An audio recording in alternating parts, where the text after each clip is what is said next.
Сәлеметсіздер ме, құрметті 9 сынып бітірушілері. Екінші нұсқаның Б бөліміне де келіп жеттік. 11-ші есеп 3 балдық есеп екен. Айта кетейін тағы да. Әр видеоны уақытылы қарап, конспектілеп, формулаларын жазып жатқандармен ғана жалғастырамыз. Кім әлі үлгермеді, асықпаңыздар. Әр видеоны уақытылы қарап, жазып отырыңыздар. Олай айтып жатқан себебім, сол білім алушыда нәтиже мықты болады. Қазірдің өзінде мені күтпей, паузаға басып қойып, өзі шығарып, ары қарай тексеріп қана кететіндей деңгейге жетуі мүмкін. Ал 10-шы нұсқаға келгенде мүлдем бүкіл есепті өзі шығара алатындай, менің көмегім қажет болмайтындай деңгейге жетуіңіз керек. Дайындық солай болу керек. Ал, бастайық. Бұл жерде әр есеп жеке-жеке қарастырамыз. Себебі сіздер жауап парағына толықтай шығарылуын жазуыңыз керек бұл есептердің. Тест емес бұлар. Тең деп жалғастырамыз. Көбейткіштерге жіктеңіз дейді. Қараңыз, жақшалардың көбейтіндісі түрінде жазуымыз керек қой. Бізде әзірге 2y-5 деген жақша бар екен. Жалғасынан да 4-ті жақша сыртына шығарып жіберсем, менде 2y азайтылған 5 деген ортақ көбейткіш шыға келеді. Демек ол ортақ көбейткіш бізде не болды? 2y-5 болды. Екінші жақшам y квадрат азайтылған 4 болды. Есеп онымен аяқталмайды. Себебі екінші жақшаның өзін біз қысқа көбейту формуласы бойынша y азайтылған 2 және y қосылған 2 деп жазыламыз. Міне осы кезде ғана біз толықтай көбейткішке жіктеп аяқтаған боламыз есепті. 12-ші есеп өрнекті ықшамдаңыз дейді, 3 балдық есеп екен. Осындай есептерді кімдер жақсы көреді? Комментарийге қол көтеріп жіберіңіздерші. Ал, тең деп жалғастырамыз. Қараңыздар, жақшаның іші бірінші орындалады. Жақшада бізде екі өрнектің азайтуы болып тұр, айырымы. Бірінші кезекте біз бөлімдеріне қараймыз. Бірде емес болса, онда ортақ бөлім таңдаймыз. Қараңыз, мына жерде қысқа көбейту формуласы бойынша а азайтылған б және а қосылған б тұр деп ойлаңыз, ашқан кезде осылай ғой. Демек, бізге екінші бөлшекті дәл сондай болуы үшін а азайту б-ға көбейтеміз. Толықтауыш көбейткішін маңдайына жазып алдық. Маңдай деген себебім сіздерге түсінікті болсын деген сөз ғой. Сонымен, ортақ бөлім бізде болды. А азайтылған б, а қосылған б. Ал енді мына жақтан а-ны көбейтемін. Бірінші а-ға а квадрат болады. Одан кейін азайту а мен б-ны көбейтсек, а, б. Азайту екінші бөлшектің алымы а квадрат. Енді жақшаны жазбай-ақ қоямыз. Бөлу қасында тіркеп қояйық. Әзірге онымен біз ешқандай амал орындай алмаймыз. Сонымен, бірінші бөлшегіміз алар бір-бірімен азайтылып кетеді, қалады минус а, б. Бөлімінде өзгеріссіз көшіріп жазып қояйық. Екі өрнектің қосындысы және айырымының көбейтіндісі. Енді бөлуді не істеу керек? Көбейтуге айналдыру керек. Сол үшін, көбейтуге айналғаны үшін, екінші бөлшектің алым бөлімі өзара орын ауысады. Ары қарай енді қысқартуға болады. Қараңыз, қысқартуды басқа түспен жасайық. А плюс б, мына жақта а плюс б мен қысқарып кетеді. А бұлар да бір-бірімен қысқарып кетеді. Қалады. Алымында минус бір ғана, бөлімінде а азайтылған б. Осымен жауап дайын. Енді бұл жауапты да сіздер ары қарай минусын түрлендіріп, әдемілеп жазып қойсаңыздар болады. Қараңыз, 1 деп және б азайту а деп. Яғни минуссыз жаздық. Жауап дайын. Енді есеп аяқталды. 13-ші есеп 5 балдық есеп екен. Теңдеуді шешіңіз дейді. Қараңыз, теңдеу бір қарағанда бір қиын теңдеу сияқты болады, олай емес. Қараңыздар, 2x-тің кубы қосылған 6x-тің қасына алып келейік 7x квадратты. Тең 0 болады. Енді барлығының қасында x бар. Ортақ көбейткіш ретінде оны шығарып жіберейік. Және рет-ретімен жазайық. Қалады 2x квадрат азайтылған 7x қосылған 6 тең 0. Енді жақшаның сыртында x-тің өзін жеке 0-ге теңестіріп, бірінші түбірімізді алсақ болады. Жақшаның іші бөлек 0-ге теңестіріліп, пайда болады. Қандай теңдеу? Квадрат теңдеу. Оны біз дискриминантпен болсын, виетпен болсын түбірлерін таба аламыз. Дискриминантпен шығарайық, я? 7-нің квадраты, енді минус 7-нің квадраты ғой. Азайтылған 4асы. 49-дан азайтуымыз керек екен 48-ді. Болады 1. Бірінші түбіріміз тең болады. 7-ден 1-ді азайтып, 2-ні 2-ге көбейткенге бөлгендегі мән. 6 бөлінген 4 қысқарт жүрсек, 2-ден 3, немесе бұл ондық бөлшек түрінде 1,5-ге тең. Екінші түбіріміз 1-ге қосылады, бөлінеді 1-ден 4-ге деп жазайық. 8-ді 4-ге бөлсек болады 2. Енді жауапқа жазайық. Неше түбіріміз бар бізде? Кубтық теңдеу болып тұрғандықтан 3 түбір. Біріншісі 0, екіншісі 1,5, үшіншісі 2-ге тең. Жауап дайын. 14-ші есеп 8 балдық мәтіндік есеп.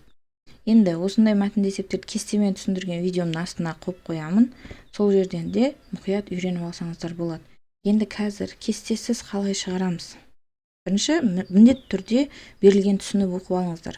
А пунктінен 72 км қашықтықта орналасқан Б пунктіне 2 автомашина шықты. Бірінші автомашинаның жылдамдығы екіншісіне қарағанда 4 км сағат жылдамдыққа артық болғандықтан, біріншісі екіншісіне қарағанда Б пунктіне 15 минут ерте келді. Әр машинаның жылдамдығын анықтаңдар дейді.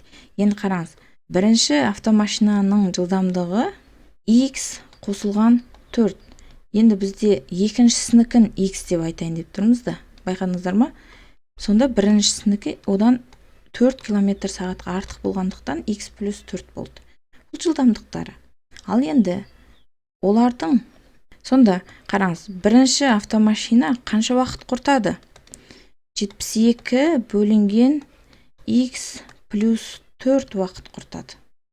Жылдамдыққа бөліп жүріп жатырмыз жолды. Ал екінші автомашина 72 бөлінген X уақыт құртады. Енді қолданып жатқан формуламыз білет шығарсыздар. S тең V көбейтілген T. Мыналар біріншісінің жылдамдығы, екіншісінің жылдамдығы. Мыналар уақыттары, біріншісінің жұмсайтын уақыты, екіншісінің жұмсайтын уақыты. Уақыттарының айырмашылығы 15 минут дейді. Енді ол 15 минутты сіз сағатқа айналдырып алыңыз. Өйткені бізде километр сағат болып тұр. Стандарт өлшем бірлік. 15-ті бөлеміз 60-ға. Неге? Өйткені 1 сағатта 60 минут бар. Енді сол кезде бізде қысқартатын болсақ 4-тен 1 сағат деген болады. Уақытын сәйкестендіріп алдық. Енді қараңыз. Теңдеуіміз қалай болады? Теңдеу құруымыз керек қой. Қайсысы көбірек уақыт жұмсайды? Әрине, жылдамдығы аз машина, 72 бөлінген X. Азайтылған 72 қосылған 4 деген машина азырақ уақыт жұмсайды, яғни біріншісі. Тең болады. Уақыттарының айырмашылығы 4-тен 1-ге тең. Міне осындай бөлшек рационал теңдеу құрып алдық. Енді ары қарай не жұмыс жасалынады? Бөлшек рационал теңдеу шығарудың қадамдары жасалынады. 6 қадам. Оны видеосы бар, төменге қойып қоямын. Бір қайталап аласыздар сол жерден. Ортақ бөлім таңдаймыз. Болады. 4x плюс 4 деген ортақ бөлім. Бірден жазып қойыңызшы. Қараңыздар. 4x плюс 4 көбейтілген, мына жерде де x бар. Дәл осы бір-біріне көбейткеніміз барлық бөлімдерді. Ортақ бөлім болады. Енді 72-нің маңдайынан не тұрады? 72 x плюс 4 көбейтілген 4 тұрады. Ал екінші 72-нің қасынан не көбейтіледі? Азайтылған. Ол 72-ні көбейтеміз 4-ке және x-ке. Арғарай енді оң жақтағы 1-ді де азайту 1 деп өткізіп аламыз. Енді ол 1-дің де маңдайында көбейтіліп тұр. X және x плюс 4 деген өрнек, тең 0-ге. Енді ортақ бөлімге келтіріп алғаннан кейін теңдеуде бөлімі маңызды емес. Яғни сол жерде тастап кете береміз. Көбейтейік енді. 72-ні x-ке көбейтеміз және 4-ке көбейтеміз. Болады 288x. 72-ні 4-ке және тағы да 4-ке көбейтсек болады 1152. Азайтылған 288x азайтылған x квадрат азайтылған 4x тең 0-ге. Енді бұны квадрат теңдеуге келтірейік. Мына жерде ықшамдалатындары бір-бірімен жойылып кететіндері екеуі екен. Қалады x квадрат плюс 4x минус 1152 тең 0 деген квадрат теңдеу. Таңбалары қарама-қарсы таңбаға ауысып кетті. Өйткені x квадраттың алдында минус болғанын біз қаламадық. Яғни бірден түрлендіріп жібердік. Енді бұл теңдеу бізде Виет теоремасымен де шыға салатындай келтірілген квадрат теңдеу. Енді қараңыз. Оның түбірлері қандай сандар болуы мүмкін? Көбейткен кезіңізде 1152 болсын. Ол екі сан сізге болады 32 және 36 деген сандар, я? Осы екі санның біреуінің алдына минус қоюымыз керек. Қосқан кезде де керек. Онда үлкеннің алдына қоямыз. Түбірлеріміз дайын. Енді қараңыз. Біз қазір таптық екінші машинаның жылдамдығын. Ол 32 ватт. Оң санды қабылдаймыз. Айтайын деп жатқаным сол. Теріс сан жылдамдық бола алмайды. Әр машинаның жылдамдығын деген. Енді біріншісі қанша болады? Одан 4-ке артық еді. Болады 36 километр сағат. Осымен жауабымыз дайын. Түсініп алдыңыздар деп ойлаймын. 15-ші есепке келдік. Функцияның анықталу облысын табыңыз дейді. 3 балдық есеп екен. Енді қараңыз. Осы анықталу облысы деген кезде көп оқушылар қиналады. Бұл жерде қараңыз. Сізде мынандай жағдай болып тұр. Y тең функцияңызда әрі бөлшек бар, әрі түбір бар. Мына түрде болып тұр ғой жалпы. Енді оның анықталу облысы әрі бөлшек 0 болмауы керек. Және түбірдің ішінде ешқашан теріс сан болмау керек. Қатаң түрде 0-ден үлкен дейсіз. Яғни функцияны көшіріп жазып, 0-ден үлкен деген квадрат теңсіздікті шешуіміз керек екен. Алдымен түбірлерін тауып алуымыз керек. Сол үшін стандарт түрде жазайық. 49x квадрат қосылған 112x қосылған 64 тең 0 деп біз түбірлерімізді тауып алайық. x1, 2-ні. Енді бұл жерде дискриминантты қолдансақ.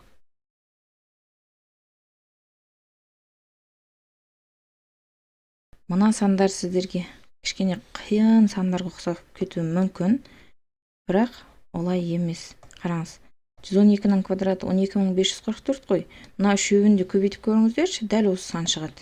12544. Осындай бір әдемі есеп. Тең 0-ге. Енді бірінші түбіріміз демек минус 112. Біріншінің екінші түбіріміз дейміз. Дискриминант 0-ге тең болса, екі түбіріміз бірдей. Бөлінген 2 көбейтілген 49. Тең минус 112 бөлінген 98. Енді бұны қысқартып жүретін болсақ, минус 7-ден 8 болады. Немесе аралас сан түрінде жазып қояйық. Минус 1,7-ден 1. Ары қарай осы түбірімізді 2 рет қайталанып тұрған түбір, соны ескеріңіздер.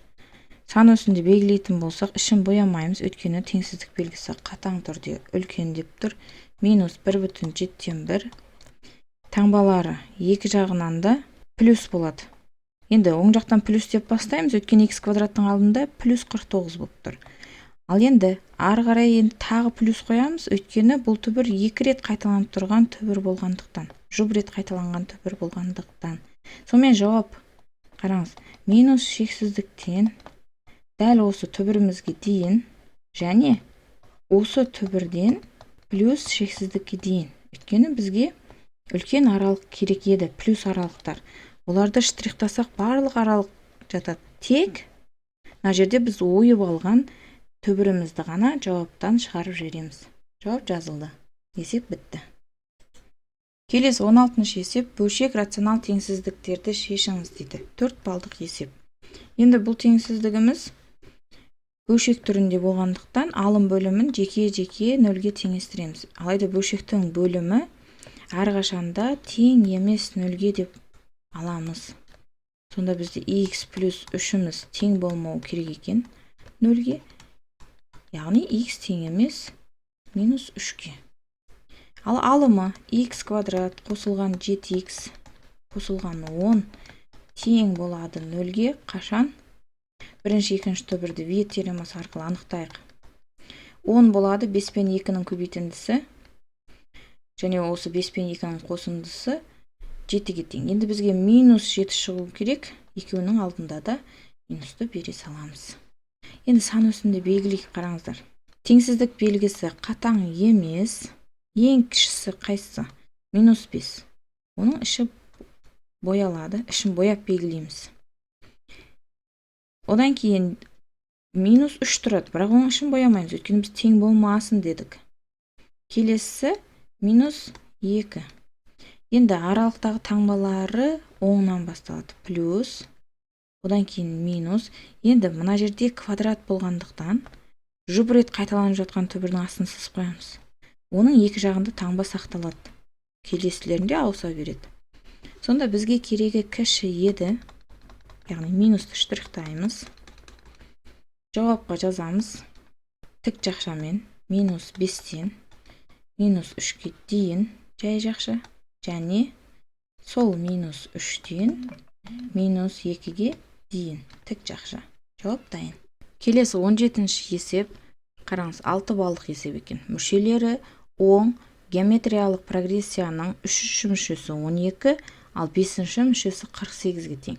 Қосындысы 189-ға тең болу үшін осы прогрессияның алғашқы неше мүшесін алу керек дейді. Яғни біз іздеп жатқан нәрсе ол n. Яғни нешеуін қосқан кезімізде 189 болады. Алғашқы нешеуін қоссақ деген сұрақ. Керекті формулалар бәрін жазып қойдым. Енді ізінен рет-ретімен жасайық, қараңыз. B4-ті бірінші табамыз. Неге? Өйткені B3 пен 5-тің көмегімен B4-ті тауып алғанымыз Q-ді, B1-ді табуға көмегі зор. Енді орнына қояйық. 12 көбейтілген 48. Түбірден 48 көбейтке жіктеп жүрсем, 12 көбейтілген 12 көбейтілген 4 болады. Яғни 12-лердің біреуі түбірден шығады, және 4-тен 2 болып шығады. B4-іміз тең екен 24-ге. Ал енді Q. Q-ді табу үшін сіздер қаласаңыздар 5-шісін 4-шісіне бөлсеңіздер болады. Енді мен 4-шісін 3-шісіне бөлейін деп жатырмын. Сонда 24-ті бөлемін 3-шісі 12. Q менде 2-ге тең екен. Немесе қараңыз, 48-ді 24-ге бөлсеңізде 2 шығады. Сондықтан айтып жатқаным ғой, екеуі бірдей. Q-лары табылды. Енді B1. B1-ді табу үшін қараңыз, 4-шісін табуымыз үшін B1-ді көбейтуіміз керек Q кубына, е? Осы бойынша бізде 4-шісі белгілі болып тұр. 24-ге тең. Табуымыз керек бұл жерде B1-ді. Q бар. 2. Сонда B1-іміз тең болады.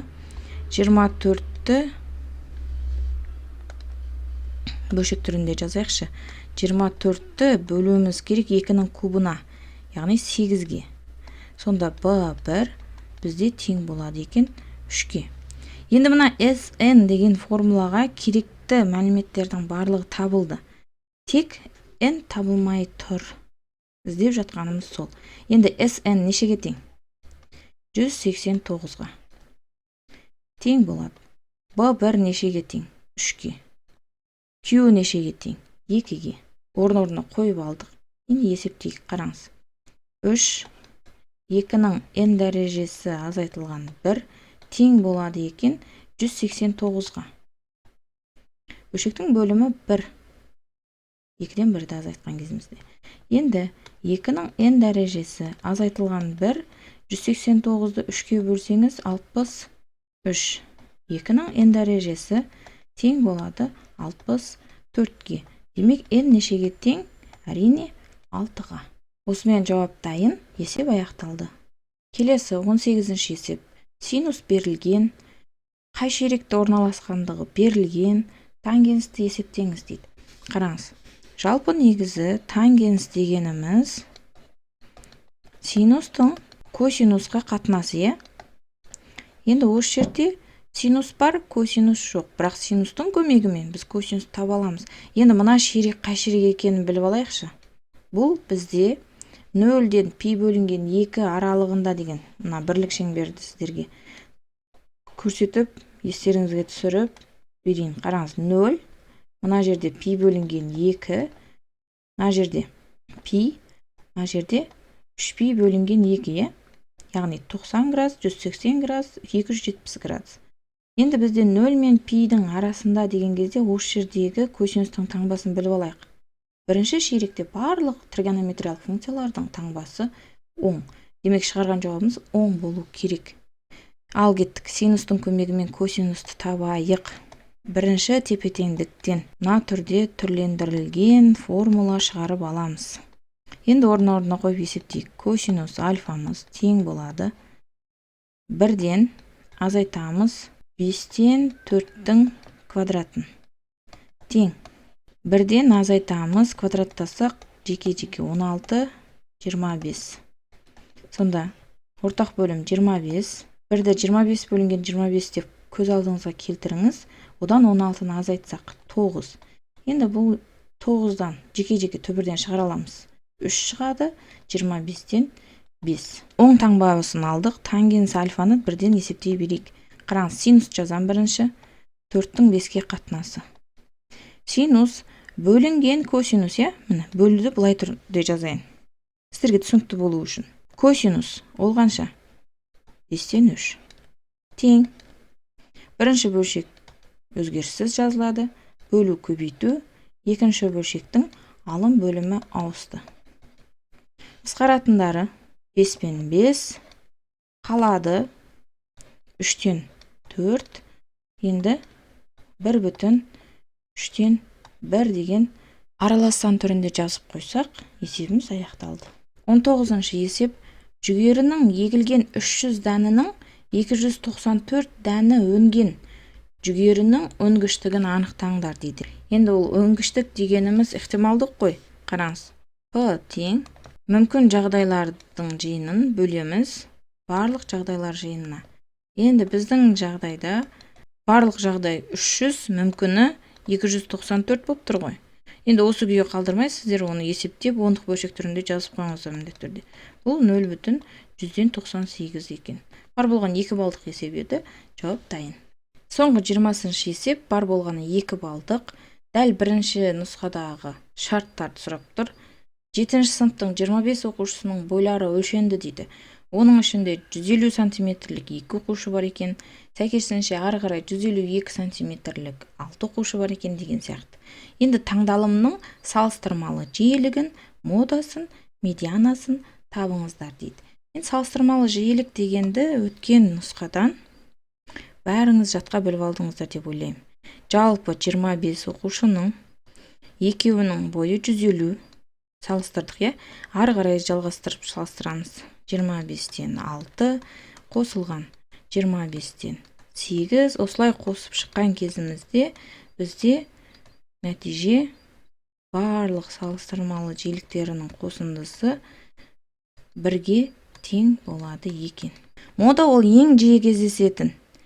Жиілігі ең үлкені 8 рет 155 деген сантиметр кездесіп тұр. Ал медиана 25 оқушының ең ортасындағысыныкі. Енді екі жақтан санап келеміз. Яғни 13-ші адамға келеміз ғой.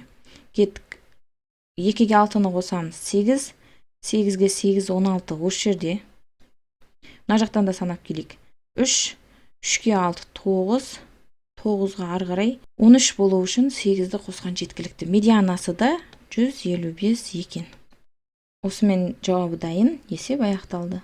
Құрметті білім алушылар, сіздермен екінші нұсқаныңда Б бөлімін толық қарастырып біттік. Б бөлімін білем, кішкене ұзағырақ.